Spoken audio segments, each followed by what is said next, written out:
Uy, nagbabala ka bang kumuha ng isang house and lot sa isang subdivision? Makinig ka muna bago ka kumuha. Isa sa mga bagay na pinagsisisihan ko bilang isang OFW ay ang bumili ng bahay at lote sa isang subdivision. Una, karamihan ng mga subdivisions ngayon ay ginawa ng minadalian at gumagamit ng mga substandard na materyales. Bago lang ang bahay pero madaling masira at hindi pang matagalan ang tibay. Pangalawa, hindi rin fully finished ang bahay. Bare unit lang ang makukuha. Kulang ang kitchen, wala pang tiles.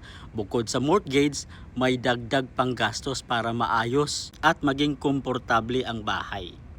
Pangatlo, napakabigat ng financial obligation. Monthly dues at mortgage payments umaabot ng 20 o 30 taon. Buong buhay mong babayaran at kailangan mo ring gumastos sa dagdag na improvements. Mas praktikal at mas sulit ang mag-ipon at magpatayo na lang ng sariling bahay. Kontrolado mo ang kalidad, pipili ng matibay na materyales at makakaiwas sa mga unnecessary na gastos at stress.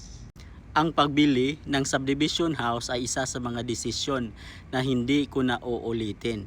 Mas mainam na magplano, mag-ipon at magpatayo ng sariling bahay na di kalidad at nagbibigay ng peace of mind para sa pamilya. Maraming salamat. Paki-like at paki-share sa ating channel.